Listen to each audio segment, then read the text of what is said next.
Bismillahirrahmanirrahim. Assalamualaikum warahmatullahi wabarakatuh. Pokok pembahasan yang kita pelajari pada hari ini adalah faktor-faktor pembentukan kepribadian. Telah dijelaskan bahwa ada 3 faktor yang menentukan dalam perkembangan kepribadian. Yang pertama adalah faktor bawaan. Faktor bawaan ini adalah bawaan negatif yang menentukan dari fisik primer, warna, mata, kulit, dan lain sebagainya. Selain itu juga kecenderungan dasar, misalnya kepekaan, penyesuaian, dan seterusnya. Contoh, saya kasih contoh bahwa misalnya tadi faktor genetik adalah rambut ikal seorang anak karena salah satu orang tuanya itu berambut ikal. Bakat anak menurun dari orang tua. Kemudian bisa juga adalah potensi diri anak, IQ-nya maksud saya. Nah, itu adalah faktor bawaan. Kemudian faktor lingkungan, yaitu faktor lingkungan itu seperti sekolah, lingkungan sosial, lingkungan budaya seperti juga lingkungan sekolah, lingkungan budaya sosial, teman, guru dapat mempengaruhi terbentuknya kepribadian. Contoh misalnya, perluasan wawasan terbentuk melalui pendidikan formal atau informal. Jadi ada peningkatan kualitas terbentuknya suatu kepribadian melalui dengan pendidikan. Perluasan wawasan terbentuk bisa juga terbentuk melalui pergaulan, perjalanan. Kepada siapa sebenarnya kita bergaul, ya, kepada apakah karena pengaruh lingkungan, pengaruh keluarga, dan lain sebagainya. Nah, yang ketiga itu adalah interaksi antara bawaan dan lingkungan.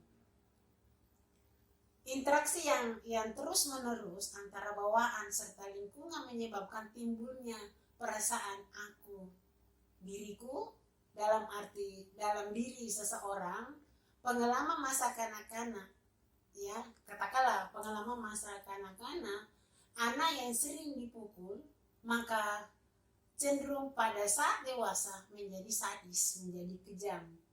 Jadi bukan untuk membuat anak itu pintar. Kalau sering dipukul, fisiknya sering dipukul waktu masih kecil, terutama pada pembentukan usia 2 tahun sampai 7 tahun itu sangat-sangat terbentuknya sebenarnya. Jadi jangan sampai karena kita sering memukul anak itu kita menginginkan bahwa anak itu bisa berubah. Justru terbalik, semakin kejam, semakin sadis. Nah, terus kemudian konsep diri individu juga dapat dipengaruhi oleh beberapa faktor. Jadi konsep diri individu itu dapat sangat dipengaruhi oleh beberapa faktor. Yang pertama itu tentu harapan dari orang tua. Jadi ada harapan, kita sampaikan hal-hal yang baik kepada anak kita, bahwa harapan dari orang tua. Keadaan fisik juga seseorang, ya, itu merupakan konsep diri. Sikap anggota keluarga itu juga sangat mempengaruhi kematangan biologis, pengaruh media massa. Jadi ini ada 5 hal yang ada 12 hal yang perlu memang konsep diri dipengaruhi oleh beberapa faktor. Saya ulangi tadi bahwa harapan dari orang tua, keadaan fisik seseorang, sikap anggota keluarga, kematangan biologis, pengaruh media massa, kemudian kesempatan untuk menempuh pendidikan, tuntutan sekolah, agama dan kepercayaan, pengaruh dan pendapat teman sebayang. Ya, kadang-kadang kalau kita bergaul, orang tua mengatakan kalau kita bergaul orang baik, maka kita juga baik. Begitu pula sebaliknya. Keadaan ekonomi keluarga, masalah problem keluarga, sikap teman sebaya ini. Nah, kita coba lihat perkembangan diri dari masing-masing masa pertumbuhan. Misalnya masih kanak-kanak, kita coba membagi tiga ini pertumbuhannya. Kita lihat dari masa kanak-kanak, kemudian dewasa, usia tua. Pertama adalah kanak-kanak. konsep diri dapat berpengaruh dari orang tua. Jadi waktu masih kanak-kanak itu dia selalu mencontoh dari orang tuanya, mencontoh dari gurunya, mencontoh dari teman sebaya, kemudian mencontoh dari saudaranya.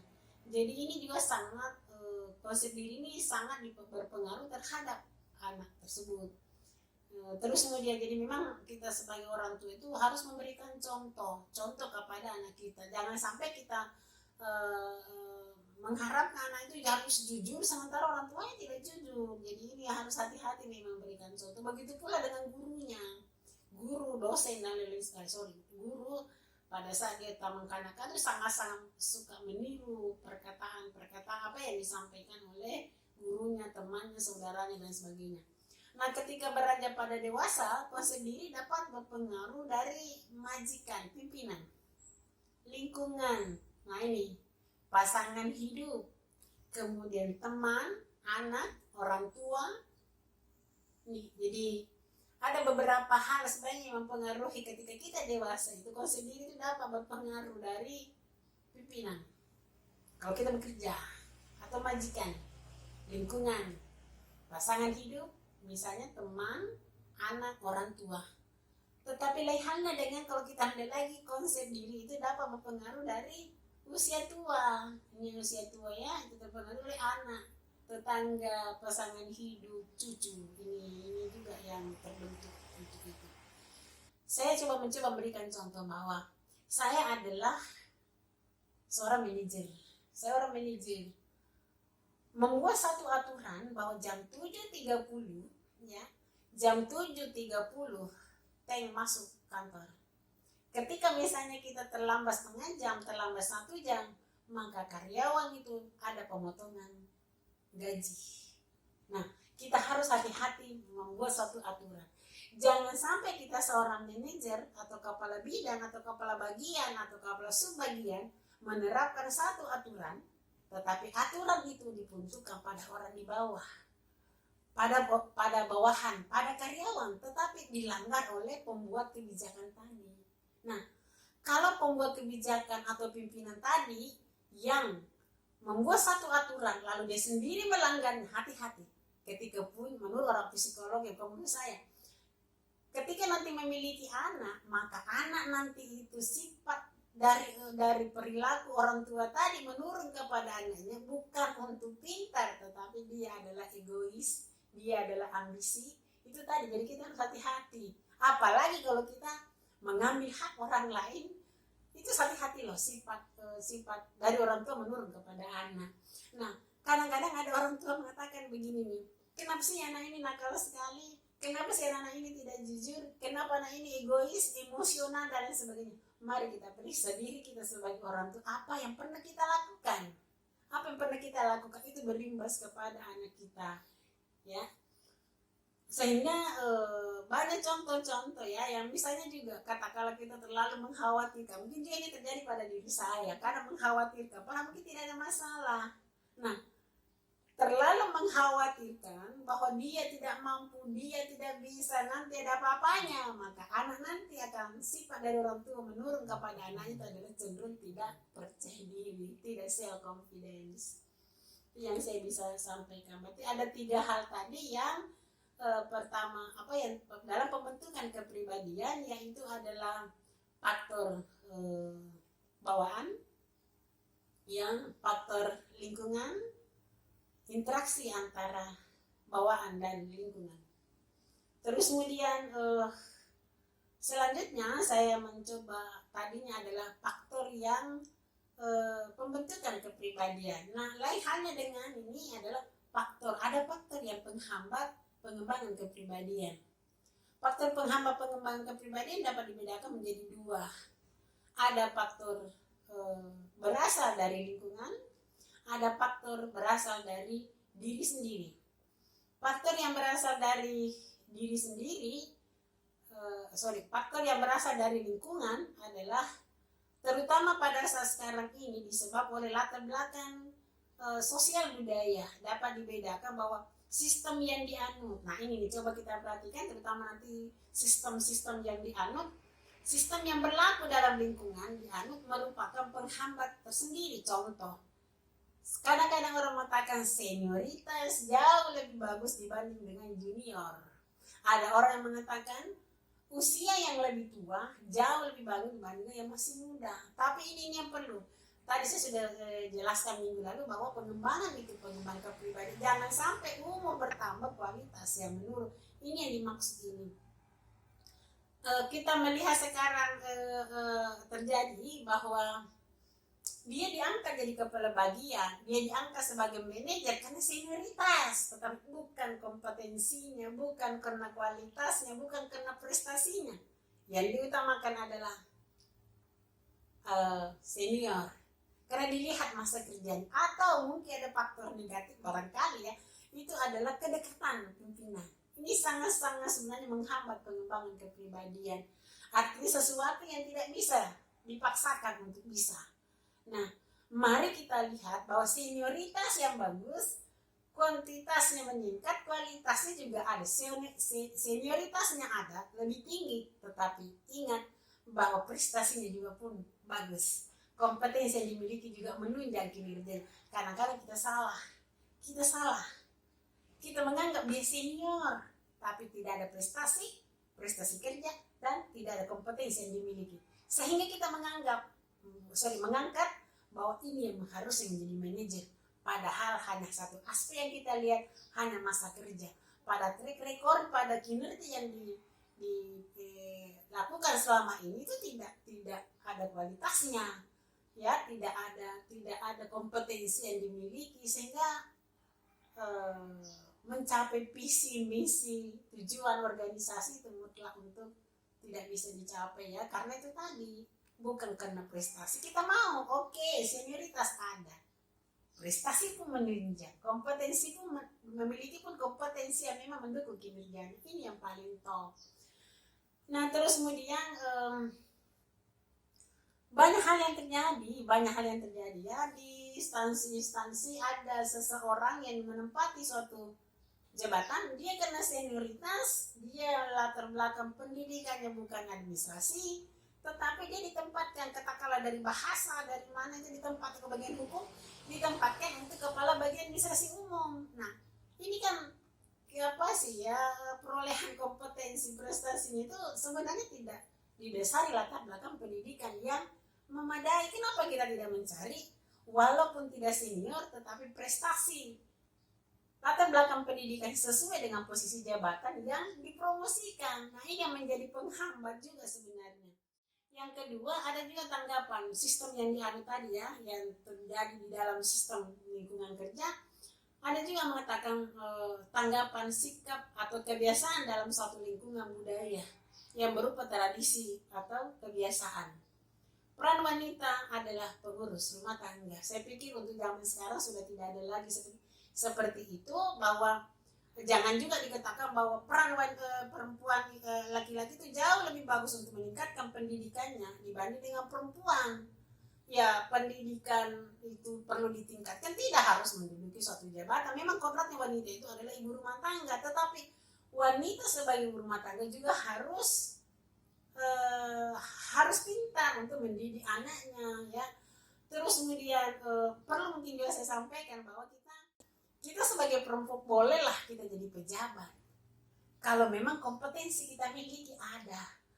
Coba kalau misalnya kita mau menduduki kepala dinas atau apa misalnya, atau kepala bagian, tapi anak kita masih kecil, mana bisa kita serius untuk mengurusi pekerjaan-pekerjaan yang berkaitan dengan tupoksi kita pada saat kita diangkat untuk menduduki jabatan itu. Mari kita menyadari itu, bahwa kalau memang sudah anak kita sudah besar, tidak ada lagi masalah dari lingkungan keluarga, ya, keluarga mendukung, tidak menghambat apa yang kita harus lakukan di kantor. Nah, ini yang perlu memang silakan. Tetapi kalau tadi kompetensi tidak bisa, tidak komunikatif, tidak asertif, tidak prosedur, lalu mau menduduki satu jabatan, perempuan ini harus perlu ditingkatkan kompetensinya. Tetapi ada juga sebenarnya perempuan yang perlu memang menduduki jabatan kalau itu memiliki hal tersebut. Tapi jangan juga dulu ya ada anggapan bahwa semakin tinggi perempuan pendidikan itu juga ibu rumah tangga. Apa salahnya ibu rumah tangga juga jalan terus juga mengembangkan karir. Nah, kemudian ada juga ini tadi tuh ada faktor lingkungan. Nah, sekarang kita coba lihat adalah faktor dari diri sendiri. Apa yang menjadi penghambat pada diri sendiri orang? Apa yang menghambat?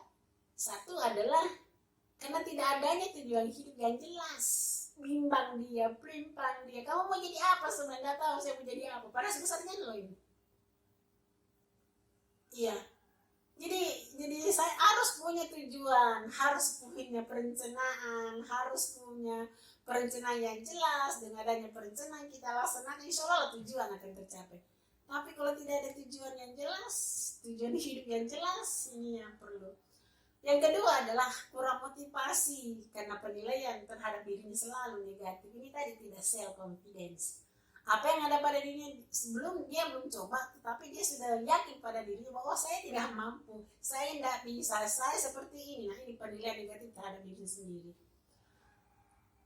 Yang ketiga adalah tidak mampu, dia tidak mampu menilai dirinya sendiri, takut menerima kenyataan adanya kekurangan atau kelebihannya. Itu tadi. Padahal tadi kalau untuk mengembangkan kepribadian harus kita tahu apa sih yang menjadi kekuatan saya, apa yang menjadi kekurangan saya. Nah, yang menghambat berasal dari diri sendiri, karena dia enggan untuk menilai kemampuannya, dia enggan mau menerima kenyataan yang hal negatif pada dirinya, dihantui rasa ketakutan dan lain sebagainya. Yang ketiga, menganggap bahwa saya ini usia misalnya usia muda jauh lebih produktif. Tidak boleh juga. Walaupun kita tua, kalau misalnya katakanlah saya umur 50 tahun lebih, kalau saya ditanya apakah ibu cantik, oh iya saya cantik. Siapa yang harus menilai diri ke positif kalau bukan diriku sendiri? Kalau kita tidak pernah yakin terhadap diri kita sendiri baik, jangan harap orang lain bisa menilai kita baik. Itu sangat mempengaruhi self confidence-nya orang. Ingat bahwa orang yang self confident pasti percaya diri, orang yang percaya diri pasti dia asertif. Kalau dia asertif pasti komunikatif. Ini yang harus kita miliki.